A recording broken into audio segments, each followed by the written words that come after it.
Hello everyone, ఇలాంటి videos మీకు ముందుగా కావాలి అనుకుంటే మా ఛానల్ని సబ్స్క్రైబ్ చేసుకొని పక్కనే ఉన్న బెల్ ఐకాన్ని క్లిక్ చేయండి. అప్కమింగ్ రివ్యూలోకి వెళ్ళిపోదాం. కాంచన కార్తీక్ దీపలని పిలిచి, దీప, రేపటి నుండి నువ్వు మా నాన్న వాళ్ళ ఇంటికి పనికి వెళ్ళడం ఇష్టం లేదు. ఈరోజు జారి పడిపోయావు. ఒకవేళ రేపో ఎల్లుండో ఇలాంటి పరిస్థితే రావచ్చు. అప్పుడు కార్తీక్ దగ్గరగా ఉండకపోవచ్చు. అలా జరిగితే కష్టం కదా. నీ కడుపులో ఉన్న బిడ్డకి చాలా ప్రమాదం జరుగుతుంది. అలా జరగకుండా ఉండాలని నేను కోరుకుంటున్నాను అని చెప్పి గట్టిగా చెప్పి అలా ఇంక వెంటనే అక్కడి నుండి వెళ్ళిపోతారు కాంచన. చాలా బాధపడుతూ ఉంటాడు కార్తీక్. అయినా ఏంటో మా నాన్న కోపమేమో అమ్మ మీద చూపిస్తాడు, అమ్మ కోపమేమో ఇదిగో నాపై చూపిస్తుంది. నాకు వచ్చిన కోపాన్ని నేను ఎవరిపైన చూపించాలి? ఎవరిపైన చూపించలేను అని ఇంకా చాలా అంటే చాలా బాధపడుతూ పాపం దీప దగ్గరికి వెళ్తాడు కార్తీక్. దీప అలా ఇంకా కూర్చొని ఉంటే శౌర్య పాపం చాలా బాధపడుతూ ఉంటుంది. శౌర్య, ఎందుకు తల్లి బాధపడుతున్నావు అని అడుగుతారు. లేదు, నన్ను అమ్మమ్మ తిట్టింది అని చెప్పి పాపం చాలా బాధపడుతూ ఉంటారనమాట. నాన్నమ్మ తిట్టిందా? చూడు, నాన్నమ్మ ఏదో చిరాకులు అలా అనింది, కానీ నాన్నమ్మకి నువ్వంటే చాలా ఇష్టం, నువ్వు పట్టించుకోవద్దు అని చెప్పి పాపం అలా ఓదారుస్తూ ఉంటారు కార్తీక్ దీప. అప్పుడే ఇంకా కార్తీక్ దీపతో, దీప, ఇంతకీ నువ్వు కూల్ అయ్యావా అని అడుగుతారు. నేను కూల్ అవ్వడం ఏంటి? అయినా అత్తయ్య మాటల్లో తప్పేముంది బావా? అత్తయ్య కరెక్ట్గానే మాట్లాడింది కదా. తన దృష్టిలో ఎవరున్నా ఇలాగే మాట్లాడతారు అని అంటుంది. ఆహా, మనుషుల్ని అర్థం చేసుకోవడంలో నీ తర్వాతే ఎవరైనా దీప అని అంటాడు కార్తీక్. ఇంతకీ మనం ఆ ఇంటికి వెళ్ళకపోతే వాళ్ళతో హ్యాపీగా కలిసి ఉండలేం. మనం అనుకున్న పనిని పూర్తి చేయలేం. ఒక్కరోజు ఇంటికి వెళ్ళకపోయినా అమ్మా నాన్నల్ని విడతీయాలని చూసింది ఆ జోష్న. ఇప్పుడు వెళ్ళకపోతే తను అలా అనుకోదు కదా. మరి మనం ఏం చేయాలి బావా అని అంటుంది దీప. ఆలోచిస్తున్నాను మరదలా, ఎలా అయినా మనం అక్కడే ఉండాలి, కానీ ఇక్కడ ఉండకూడదు. ఏమీ అర్థం కావట్లేదు అని ఆలోచిస్తూ కార్తీక్ అక్కడి నుండి వెళ్ళిపోతాడు. ఇది ఇలా ఉండగా మార్నింగ్ అవుతుంది. శ్రీధర్ అలాగే కాశీ ఆఫీస్కి వెళ్ళడానికి రెడీ అవుతూ ఉంటారు. ఏంటమ్మా, ఇంకా అల్లుడు గారు రెడీ అవ్వలేదా అని అడుగుతారు. అయిపోయారు నాన్న, వచ్చేస్తున్నారు అని అంటుంది. అప్పుడే ఇంకా పిఏగా పాపం రెడీ అయ్యి అలా వస్తూ ఉంటాడనమాట కాశీ. కాశీని చూస్తాడు శ్రీధర్. అల్లుడు, నువ్వు ఒప్పుకోవనుకున్నాను, కానీ నా కూతురంటే నీకు ఎంతో ప్రేమ ఉందే అని అంటారు.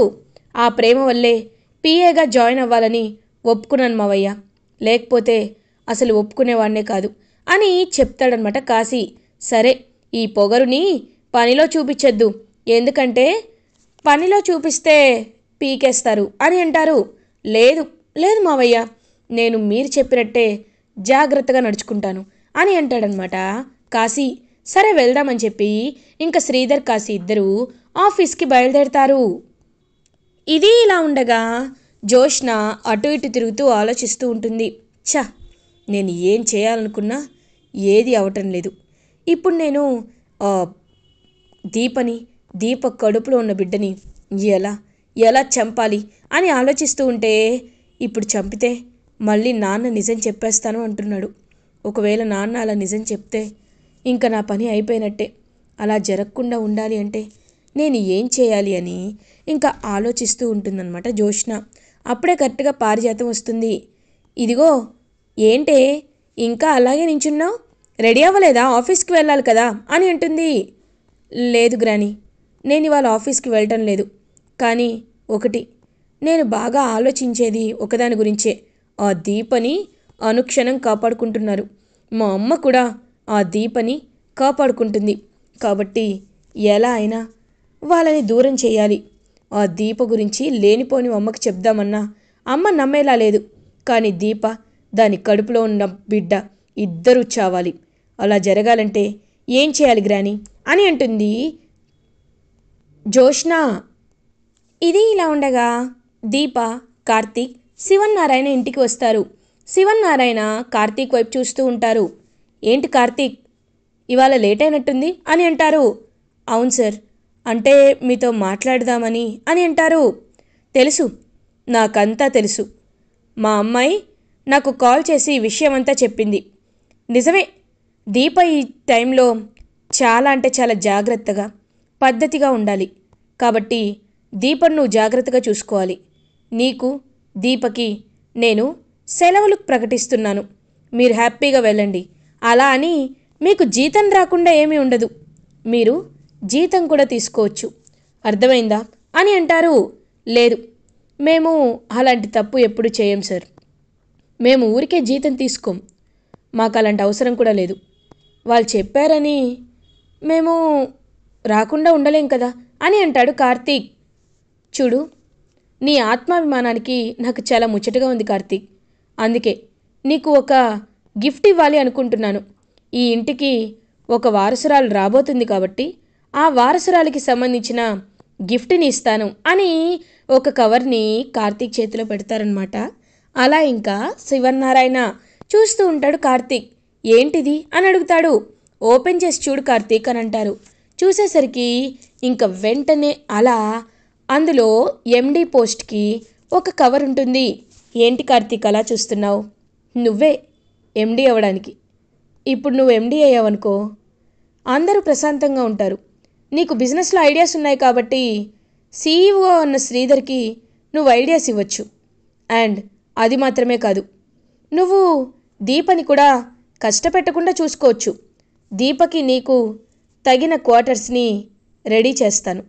కాబట్టి నువ్వు హ్యాపీగా ఎండీగా అపాయింట్ అయిపో అని అంటారు శివన్నారాయణ.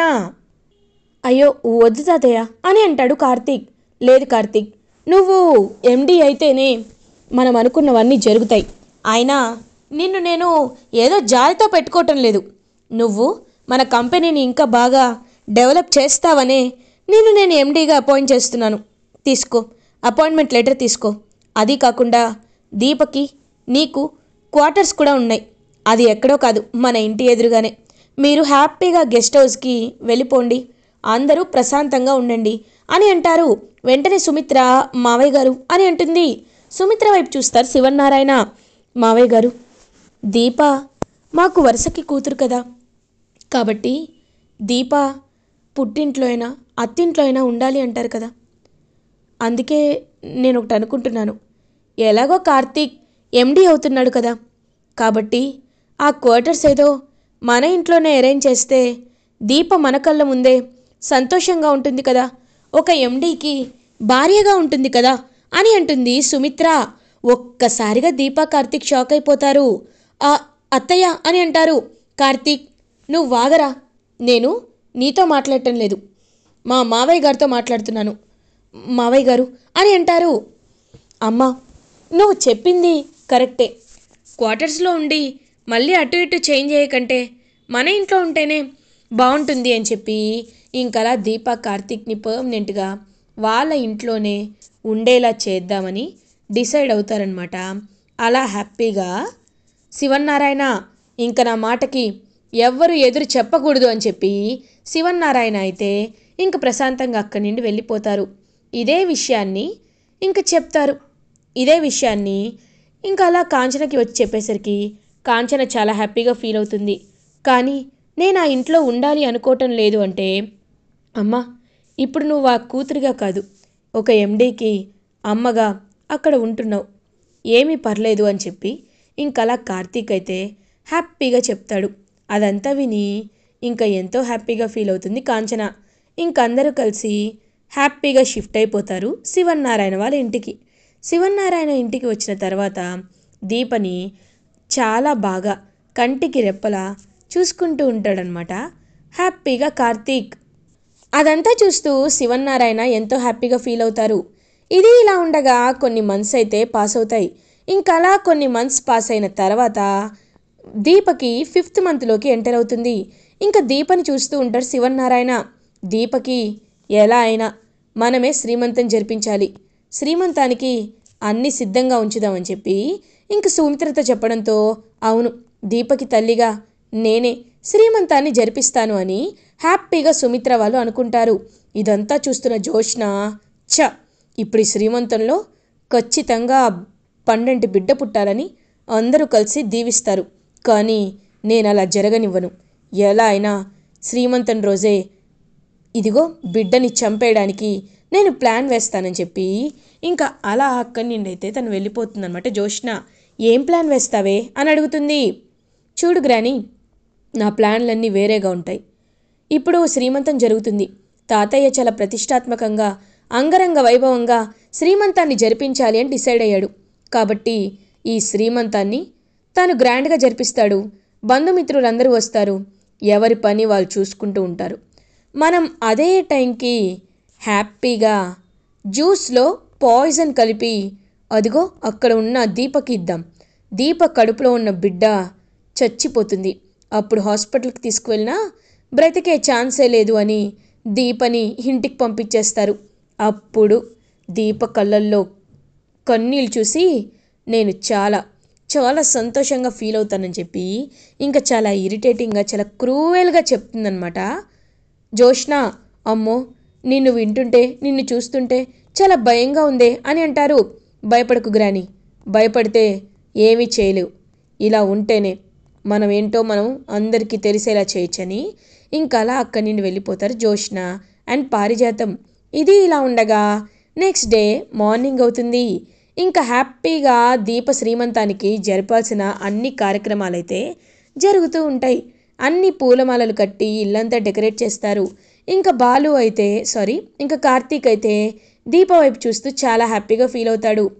మరదలా, చూసావా కడుపులో ఉన్న మా అమ్మమ్మ ఎంత త్వరగా రావాలనుకుంటున్నారో, ఇంత గ్రాండ్గా శ్రీమంతాన్ని జరిపించుకుంటున్నారు అని అంటారు. నిజమే బావా, నువ్వు చెప్పింది నిజమే. నాకు కూడా పాపని ఎప్పుడెప్పుడు చూస్తానా, ఎప్పుడెప్పుడు వస్తుందా అని అనిపిస్తుంది అని హ్యాపీగా చెప్తూ ఉంటుందన్నమాట. అలా పాపం దీప ఇంకా సుమిత్ర వచ్చి, దీప ఇదిగో టిఫిన్ చేయి అని అంటారు. నాకు ఇప్పుడు అని అంటుంది.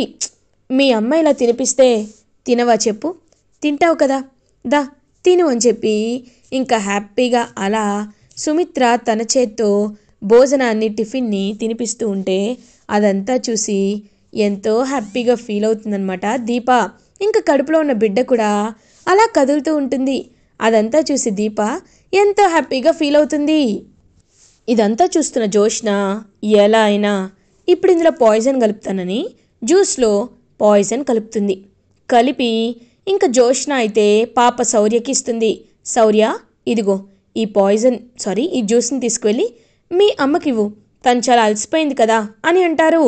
సరే వెళ్తాను అని ఇంకా అలా వెళ్ళి ఇవ్వబోతుంటే కరెక్ట్గా అక్కడికి దాసు వస్తాడు. ఆగమ్మ శౌర్య అని అంటాడు. ఒక్కసారిగా అందరూ దాసు వైపు చూస్తూ ఉంటారు. దాసు ఆ జ్యూస్ని తీసుకుంటాడు. ఇంకందరూ చూస్తూ ఉంటారు. దాసు, ఏం చేస్తున్నావు అని అడుగుతారు దశరథ్. మీరుండండి అన్నయ్య, నేను జరిగేదంతా చెప్తాను. అమ్మా జోష్న అని పిలుస్తారు. జోష్న ఒక్కసారిగా అక్కడికి వస్తుంది. ఏంటి జోష్న, నన్ను చూడగానే అలా అయిపోయావేంటి? ఈ జ్యూస్ని శౌర్య చేతికిచ్చింది నువ్వే కదా అని అంటారు. అవును అని అంటుంది. ఎందుకు ఇచ్చావు అని అంటారు. అదేంట్రా, జ్యూస్ ఎందుకు ఇస్తుంది? తాగడానికి ఇస్తుంది అని అంటారు. తాగడానికి ఇస్తుంది సరే, కానీ జ్యూస్లో ఏమీ కలపలేదా అని అంటారు. జ్యూస్లో నేనేం కలుపుతాను అని అంటుంది జోష్న. సరే, ఈ జ్యూస్లో నువ్వేమీ కలపలేదు కాబట్టి ఈ జ్యూస్ని నువ్వే తాగమ్మా జోష్న అని అంటారు. దాసు ఒక్కసారిగా షాక్ అయిపోతుంది. ఇంక వెంటనే అలా జోష్న, నేనెందుకు తాగుతాను, ఇది దీప కోసం కదా అని అంటుంది.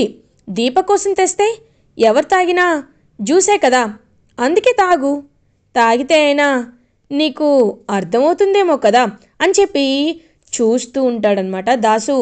అవును, ఎందుకు భయపడుతున్నావు, తాగు అని అంటారు. లేదు, నేను తాగలేను అని అంటుంది.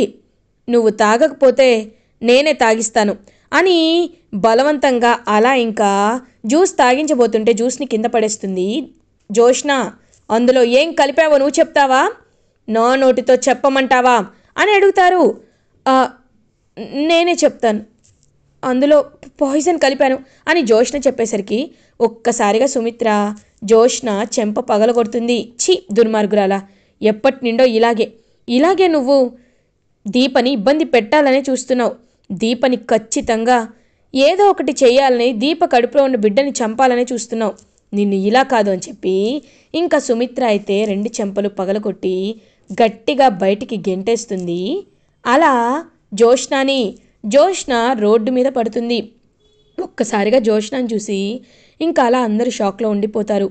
కాబట్టి ఇప్పటికైనా ఒక విషయాన్ని గుర్తుపెట్టుకోండి, ఏది ఏమైనా సరే ఒకరికి అన్యాయం చేయకూడదు. అన్యాయం చేస్తే ఆఖరికి అన్యాయం అయిపోయేది మనమే అనే విషయాన్ని గుర్తు పెట్టుకోండి అని చెప్పి ఇంకా అలా దాసు గట్టిగా చెప్తాడు. చూడమ్మా జోష్న, ఇప్పటికైనా నీకు మించిపోయింది ఏమీ లేదు. నేను నిన్ను బాగా మహారాణిలాగే చూసుకుంటాను, ఐశ్వర్యంతో కాదు మనసుతో. రామ్మ అని చెప్పి ఇంకా అలా తన్ని తీసుకువెళ్తూ ఉంటాడనమాట దాసు. ఇంకా అలా అందరి ముందు తప్పు చేస్తూ పట్టుబడి ఇంటి నుండి గెంటేయబడుతుంది జోష్న. ఇలా ఎపిసోడ్ ఎండ్ అవుతుంది. ఫర్దర్ ఎపిసోడ్ రివ్యూస్ ముందుగా మీకు కావాలి అనుకుంటే మా ఛానల్ని సబ్స్క్రైబ్ చేసుకోండి. Thanks for watching.